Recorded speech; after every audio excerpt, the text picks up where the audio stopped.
Listen up, real estate investors, entrepreneurs, and agents. You're in the right place, unlocking the secrets to real estate investing and entrepreneurship. Welcome to the Titanium Vault, hosted by RJ Bates III. Here's RJ.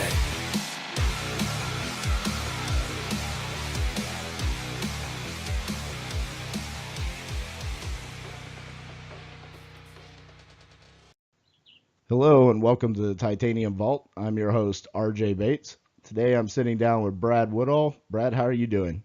Good. How are you, RJ? Man, I'm doing fantastic. Thank you so much for taking the time to sit down with us and share your story and your business with us. Why don't you take a second to introduce yourself and tell us a little bit about what you do in real estate investing? Yeah. So I'm Brad Woodall. I'm in the Atlanta market. I live north of Atlanta, but I kind of cover most of the northern metro Atlanta area. If anyone's ever been to Atlanta, it's a pretty big, sprawling metro area, Yes. mileage-wise.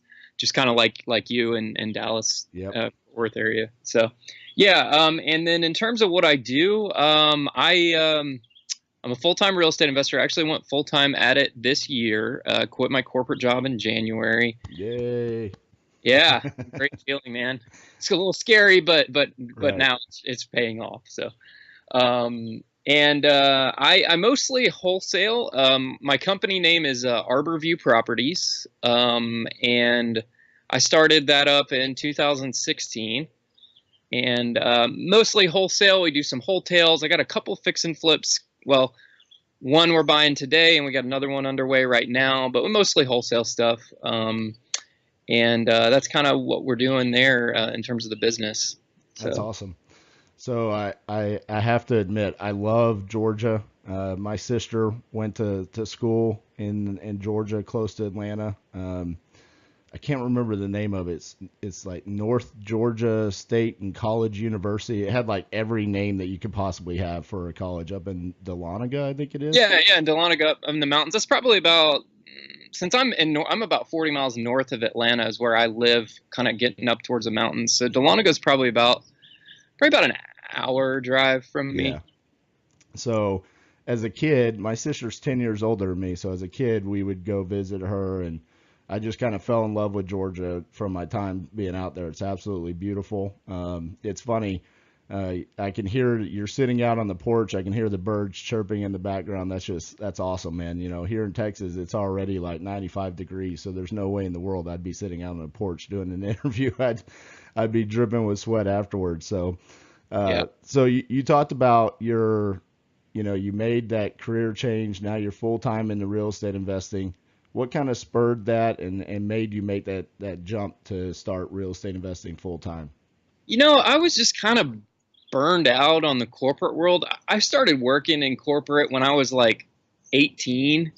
Like I was still in high school and kind of got a part-time job at a company at a big bank and just kind of worked my way through corporate. I mean, I worked full-time through college, it took me about almost 6 years to graduate college because I was working full-time through that and Right. just did corporate for years. And I'm not a cubicle person. I just like my soul died every day.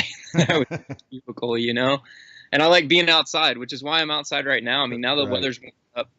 I work outside on my porch like every day. I haven't even been downstairs in my office in like 2 weeks. That's awesome. So, So you didn't like the corporate world. What drew you to real estate investing? I always liked real estate. Growing up, I had like family that were in the trades and family that were builders. And, growing up, my mom and dad were always like kind of DIYers. Every year, we always did some big project on the house to remodel the house. I was laying tile when I was like 12 years old. And like, I mean, I learned how to do all that stuff. So I always liked that like renovation aspect of real estate. I liked houses and architecture and stuff like that. And then I bought my first house when I was 21 years old. And I bought it in October of 2007. And we all know how that turned out. I was going to Right. live there for a couple years and then sell it. And I ended up living there for 8.5 years before I could sell it. That's funny. So yeah, I just always liked it, and I guess probably about 2005-ish, when house flipping was crazy right before the crash, I started reading a couple books, and I was watching all the TV shows on house flipping, and as we know, once you get into it, there's a heck of a lot more to real estate investing than just house flipping. So Right. that's kind of what got me into it, but I never really did anything until just a few years ago. So obviously, wholesaling had to be the strategy that you wanted to get started with, and I'm the same way. When I had my general contracting business, and I thought I wanted to flip houses, and the more research that I did, I found out about wholesaling, and I was like, this seems like the best place to get your start. And because of the no money, you don't need a ton of cash to get started like you do if you're going to be fixing and flipping, which now later on you learn that you don't necessarily need a ton of cash to flip houses either. But kind of walk me through what started you wanting to get into wholesaling. Was there a particular book or a person that drew you to that strategy? I think it was podcasts. I'm a podcast junkie, although I don't listen to them as heavily now that I'm not working corporate anymore and commuting every day. But before, I was heavy on podcasts. I think the very first podcast I started listening to was Bigger Pockets. I think everybody did, and then I kind of, I guess, graduated into some other ones like Joe McCall's podcast. He really spurred me to take a lot of action. I was listening to Ken Corsini's Deal Farm a lot. Yep. Ken and I have grown to be pretty good friends over the years, and we've done some deals together because he's local in this market. He's an investor fuel with us. Yep. And, I just started consuming podcasts like crazy. And originally I wanted to do fix and flip. And then as I learned about wholesaling, I was like, well, this is kind of cool. Like, it's fast money. It's not a lot of risk involved per se. And, obviously it takes money for marketing. You learn that pretty quickly, that if you want to scale, you better be marketing. So yeah, that's kind of how I got into wholesaling. I kind of grew to like it, Right. So let's talk about that gap between now and 2016. You said you started, your company back in 2016. What were you doing? Were you wholesaling part-time during that time, or were you kind of just waiting to make the change?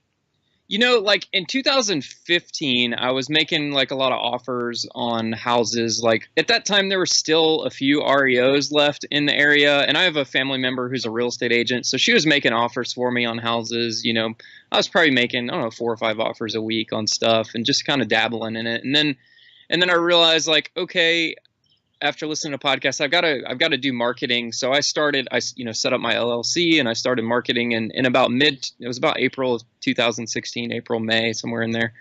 And just started marketing, I was sending out just very small batches of postcards because I didn't have, a lot of money at that time to put into it.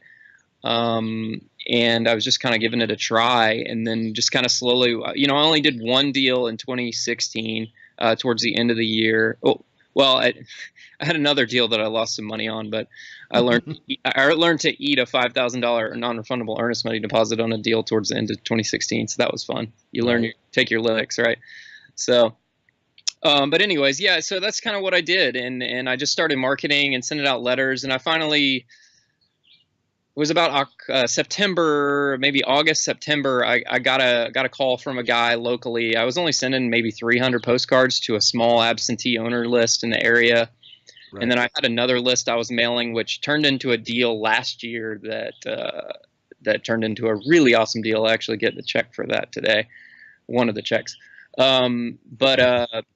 That's kind of what I was doing, and I landed that first deal in August, September, and then we closed in October, and then I sold it in December. So okay, I wholetailed that one. I tried to wholesale it, but I didn't really have much of a buyer's list then, so I ended up listing it out on the market and wholetailed it. So, do you care if we go into the details on that deal?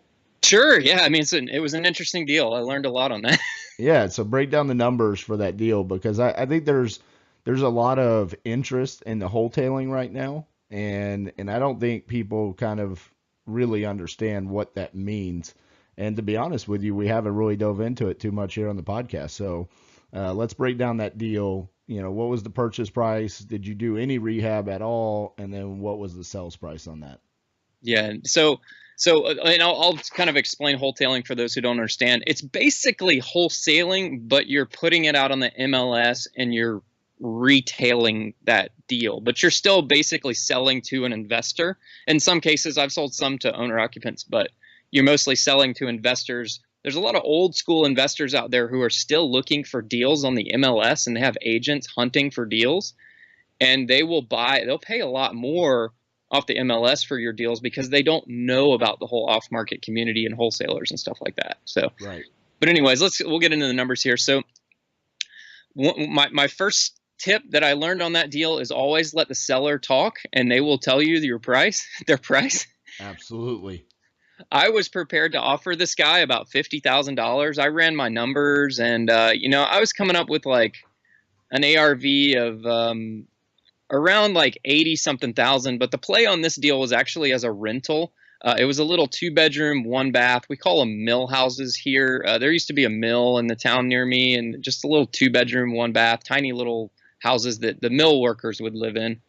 I kind of targeted those because they were really cheap, to get started with. And then I was going to offer him 50, and then I talked to the guy, and he had a bunch of rentals actually. Him and his mom had a bunch all around this area. And he turned into be a little sleazebag, but I'll get into that later. I said, okay, well, what's the lowest you'll go on the house? And he said, probably about 35. And I said, well, could you go like 25? And he's like, well, I could probably do 30. So I said, okay, cool. I think I can do 30. And I obviously between that time, I gave him about a day to stew on it. And then he called me back and said, hey, I can do 30. I let him kind of plant that seed in his mind. And so I ended up getting it for 30,000. And I tried to wholesale it. I had some other friends send it out to their list. We didn't have any luck. So what I ended up doing actually to get started is I cashed out a retirement account, and I had all this cash sitting there. And I don't necessarily recommend that for everyone, but I reviewed that with my CPA before I did it. And, he was like, look, you're going to pay taxes on it one way or another, whether you retire or do it now. So you make that determination. So I cashed it out, and I ended up buying that house cash. I quickly learned that you don't want to suck up all your cash, because when all your cash is sitting out there, it's all stuck in a deal. It's a lonely feeling. Yes. It is. Yeah. When you see those low numbers in your bank account and you're like, oh God. Yeah. Anyway, so I bought it cash, and then we threw it out on the MLS. I didn't do anything to it. The first thing I learned with this deal was that always get everything in writing. There was a tenant in there, and the first clue on this was he told me that the tenant was paying $600 a month in rent. No, the tenant was actually paying $400 a month in rent. He lied to me there. And then we had a verbal agreement that the tenant was going to be out by closing, and I didn't put that in the contract. And I showed up the day of closing. We closed on it that morning, and the guy came in, grabbed his check, and he scooted out and was nowhere to be found and didn't answer his phone anymore.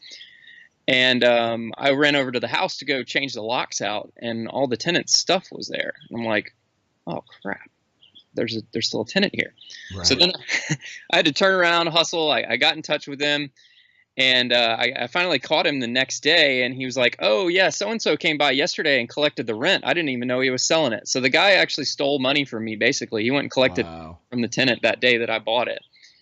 And then I later found out he was stealing power from the power company. He had the power company turn the power off, and then he had somebody climb the pole and turn it back on, and then he was charging the tenant for electricity. Wow. So, yeah, it turned out to be quite nice. But you think about that. I mean, how crazy is it that he would go through the trouble to do all of that? Because, I mean, you said the guy's paying $400 in rent. Like, that's not even that much money. I can't believe someone would go to the trouble to sell the property and still go collect $400 and try to steal electricity. I mean, that's just insane. I later found that he was an alcoholic and had a gambling problem, and was basically, as he was selling off these properties, just kind of pissing all the money away on alcohol and gambling. So there you go. That's probably why. Yeah, what I did is I was like, crap, well, I got to get this tenant out. So in the state of Georgia, if they're on a month-to-month tenancy, you have to give them 60 days written notice to end the lease agreement. So I quickly went and wrote up basically a non-renewal notice. I brought it to the tenant and I said, hey, I'm selling this property. And my agent was there with me, and we put a sign in the yard that day. I said, I'm selling the property. I'm giving you 60 days notice. You have till this date to be out. And he said, okay, he signed it. And then we listed it out on the market, and we dropped the price a few times. And I finally got a bite from an investor who lived up in North Georgia, like way up in North Georgia, who ended up wanting to buy it. And we contracted it for $42,500. And we ended up having to push closing out a few times because the tenant didn't he said he was going to find a place, and then he kept coming to me like, oh, can you find me a place? I'm like, no, man, that's not my problem. You need to find a place. Like, right. I give you 60 days. So we ended up having to play a little shuffle around day 50 so I could get this thing closed, because we pushed out closing twice. And I ended up doing a cash for keys with the tenant. And I had to show up over at the house at like 6 o'clock in the morning, because he worked really, really early in the morning, and did the walkout and the move out inspection. And he moved all his stuff out like in the middle of the night. I drove by there at 11 o'clock at night that night before, and he still hadn't moved everything out. He did it all between like midnight and 6 a.m., moved all of his stuff out into the moving truck. Wow. And inspected it. Everything was good. I had him sign like a lease agreement termination and everything. I gave him the cash. He gave me the keys, and everyone was good. And then I closed that Monday. So that's kind of how it worked out. I think I ended up netting about $9,000 after paying real estate commissions and attorney's fees and all that stuff. Right. So, that was my first deal per se. I mean, I told you about that other one where I lost some money on that, but right. But yeah, that's the first deal where I made some money and kind of like, okay, cool, I can do this. So when you were marketing it to wholesale it, what was the price when you were just trying to wholesale it to an investor? Was it $42,500? No. I think we were throwing it out for like $37,500, I think. So you actually netted more by closing on it and wholetailing it, which is a pretty common theme from everybody that I've heard about wholetailing properties, is you can actually get more on the market than you can just sending it out to your buyer's list. Yep, you're absolutely right. So yeah, it's pretty interesting, man. It's funny because, a lot of these stories, like on the first times you try a new strategy, there always seems to be a couple of crazy things that happen where, like on this one, you have the seller who's, stealing rent from you and electricity, and then you got a tenant that won't move out. And it seems like those always happen on like those first couple of times to like test your will. Like, are you really going to do this? Are you going to figure out how to overcome these trials? So it's funny how that works out. I've seen that in our business numerous times. So, So after you did that, moving into 2017, did you start wholesaling more properties, or was it still kind of a part-time thing? Yeah, I mean, I was still doing it part-time. I was still working a full-time job all through 2017, but I ended up closing out in 2017. I closed out 7 deals throughout that year, doing it part-time. And I wholesaled a lot more that year. I wholetailed one later in the year. I actually wholetailed that one to an owner-occupant buyer who ended up buying it. It was a house that really didn't need a lot of work. It was just a little dated. It was built in the 80s, so it wasn't in bad shape by any means. But so I sold it to an owner-occupant buyer. I quickly learned that the FHA flip rule is a pain in the butt in those lower price points, because I had to basically say no to. I mean, I had multiple offers the first day, but I couldn't accept an FHA offer because I have that 90-day flip rule. Yep. And I ended up got a kid that had inherited some money, and he was a conventional buyer, and he was buying it for his first house, and he loved it, and it was perfect for him. He wanted to fix it up. It was awesome. So it all worked out great, and did pretty good on that one. So real quick, I'll share my experience with the FHA flip rule, and by that means an FHA buyer cannot purchase a house that was just sold 90 days before. So the owner of that property has to own it for 90 days before an FHA loan can close on it, or actually not even close. A contract cannot be executed on the property before the property's been owned for 90 days or longer. So kind of our FHA hack that we've used, if you get a strong FHA offer and you cannot accept it because you've only owned it, say, 15 to 30 days, which is the example that I'm using. It was a very quick flip. We had only owned it for 2 weeks, and we received our best offer was the FHA offer. And by best offer, I mean it was the highest price. So it was the one that I wanted to accept. But we knew we couldn't, and it didn't make sense for us to own the property for, another 45 days before we accept this offer, and then we have to wait the 30 to 45 days to close. That just didn't make sense. We would rather accept a lower offer and just move. Yep. But what we did do is we went to that agent and said, hey, we can't accept this because it's an FHA loan. Can you go to your buyer and ask them if they're willing to go get a conventional loan? And they did. They went to their loan officer, and that loan officer made a change in the loan and got a conventional loan for them, and they closed the same closing date that they put in the offer. So Perfect. I don't know if that's going to happen very often, but the one time I've asked, and I was told very early when I got into real estate investing, if you don't ask, the answer is always no. You're right. And so we've kind of lived by that, and sometimes you feel really dumb asking certain questions, but like when we did it, my partner Cassie and I kind of argued about it for like half an hour because we were like, that's dumb. There's a reason why they're getting an FHA loan. They probably don't have enough for a down payment. But sure enough, it was like, well, what's the worst that can happen? Because we're just going to accept somebody else's offer, so we might as well give them a chance. And sure enough, half a day later, they had a different loan that could close on our property. So always ask, because otherwise the answer is always no. Perfect. So, yeah. So in 2017, you did 7 deals, and then and I'm assuming just off of 7 deals, those 7 deals, the profit that you made off of those were probably pretty close to what you were making on an annual salary at your corporate job, right? Almost, yeah. I think it was just, maybe 10 grand shy of what I was making annual salary. So yeah. Right. So that probably gave you some confidence going into 2018. Like, yep. Okay, I think this is going to be the right decision for me, because you were giving very part-time effort to it, right? Oh, absolutely. Yeah. I mean, when I was doing deals while I was at work, and, my performance was slipping at work because I was always on the phone. And that was when I grew to love doing pay-per-click marketing, because I could actually manage that lead flow through pay-per-click while I was still working a job. And, but yeah, I mean, it gave me the confidence that, hey man, I can do this. And, it also gave my wife confidence. I mean, I would have probably quit a long time ago if I wasn't married. I had to, it was hard to kind of convince my wife, because she's a very risk averse person, that I can do this. And I think she saw it and had faith in me. And we had kind of set a goal. I guess it was probably like September or October, like, hey, at the end of this year, I'm going to quit and I'm going to go full time at this, and I'm going to give it a stab. And I did. So it's funny. Like, I made the decision to go full time into real estate investing in January of 2015.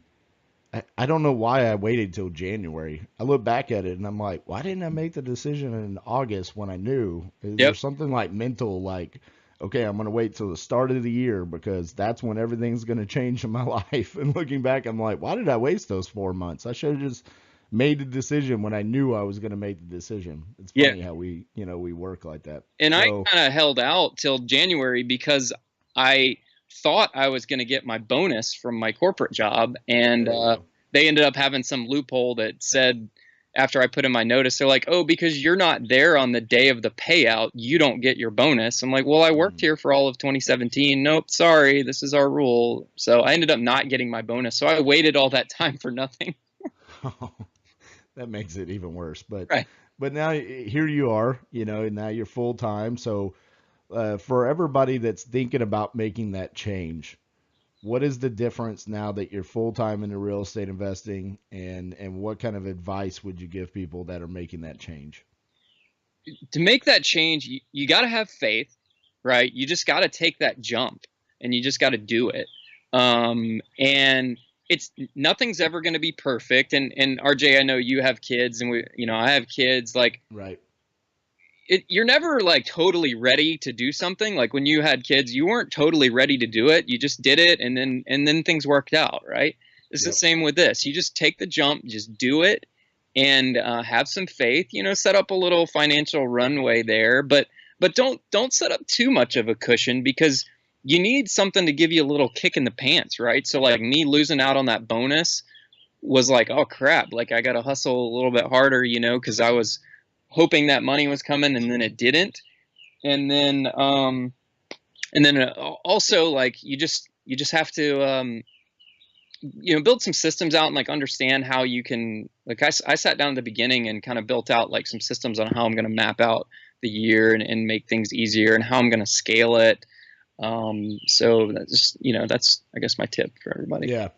I love that analogy of being a parent and becoming a parent, because I think everybody that's had kids understands that feeling. Like especially, on the way to the hospital, I was freaked out before Trinity was born. It was like, I'm not ready to be a dad. Mm-hmm. Like I don't know if I'm going to be able to do this. And unfortunately for me, I had lost my dad a month before my son was born. Oh my God. So I was even more like freaked out, because I was like, I don't have my dad to call and ask questions to. But very quickly I realized, like, hey, I'm Trinity's dad. Like, he, even as a baby, just looked at me with those eyes of like I was his leader.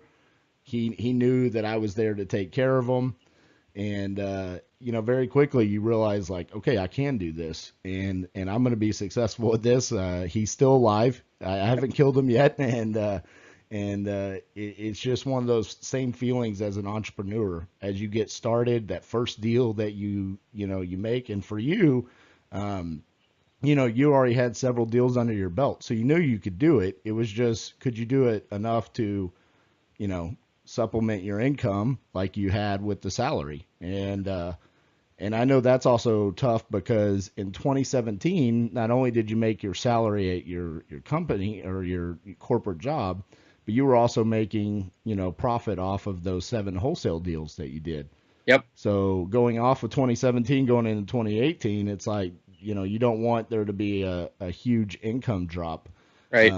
But, now that you're here full time, do you find yourself overwhelmed, or do you find yourself having too much time on your hands because you were used to not having enough time with the full-time job in 2017? At the beginning of the year, it was a little slow. January, February, March was really slow, and I was really shaking in my boots there. And then it just crazy picked up. Now I'm overwhelmed. I'm actually, right after we get off this call, I'm running down today, and I'm going to start training an acquisitions manager that I'm hiring to start running appointments for me. Awesome. Because I've been ramping up marketing so much to get more leads, and then this time of year things really just pick up, that I just can't. Leads are falling through the cracks, and I'm not following up like I should on my old leads. So that's why I'm hiring someone to do that for me, so I can keep focusing on building the business. That's one thing. You and I are both in Investor Fuel. Investor Fuel is about building a business and a system so you have freedom and you're not just stuck in another job. So we got to make our sacrifices early, and wear a lot of hats. And I'm wearing a lot of hats right now. I hired a VA a few months ago. That was nice to not have to do a lot of the administrative work. I'm going to hire this acquisitions manager, and probably my goal for the next 90 days. I recorded this at our last Investor Fuel meeting. That's something we do in our group, is we record our goals for the next 90 days, and we've got a video of us saying them, so we have to do them. Right. My goal is to hire like an admin assistant of some sort to kind of, because I'm a real scatterbrained, like high level kind of guy. Like details are not my thing, so I need somebody to focus on details for me. And that's why I'm going to hire some sort of admin assistant in the next 90 days or so. Once I get this acquisitions manager kind of onboarded and comfortable, then I can focus on hiring that next position and just keep taking hats off one by one, and then eventually end up like our friend Jamie, who sits by the pool every day, right? So yeah, I love Jamie. Yeah, she was on the podcast a couple of months ago, and so for anyone who listened to Jamie Woolley's interview, things have changed in Jamie's business. She has now basically replaced herself out of the business, and she just sits by a pool. So if you're listening to this, shoot Jamie a message and say, hey, I'm really jealous of you sitting by the pool today. I'm sure she'll love that. You can find her on Facebook. So I love giving Jamie a hard time about that. So you mentioned a couple of systems and processes that you put in your business. Why don't you give the listeners a couple of systems, either a CRM or something that you're using that has really impacted your business and made things easier for you? You know, what I found the easiest thing to do, and this is how I found to help my VA, is I just basically use QuickTime. You know, I use a MacBook. I switched to a Mac this year. Moved to the dark side, and I really like it. But I use QuickTime, and I just record. I do screen capture recordings, and I just record all the things I do, and I narrate why I do all those steps. So now, like, for my VA to like build all these lists for me that we're mailing to, and I'm about to start cold calling these two, I just give him the video and I upload it to a Google Drive folder, and I say, here's how you do this. And, you know, I've created a system for my return mail where I drop by the mailbox, you know, once or twice a week. I have like a UPS store mailbox, and I get the return mail and I just lay it out on the ground or the car seat or wherever, and I snap a picture of it and I upload that picture to the Google Drive folder, and I shoot him an email and say, hey, there's a new picture up there, and he knows what to do. He goes in and he skip traces all those addresses and finds the new addresses.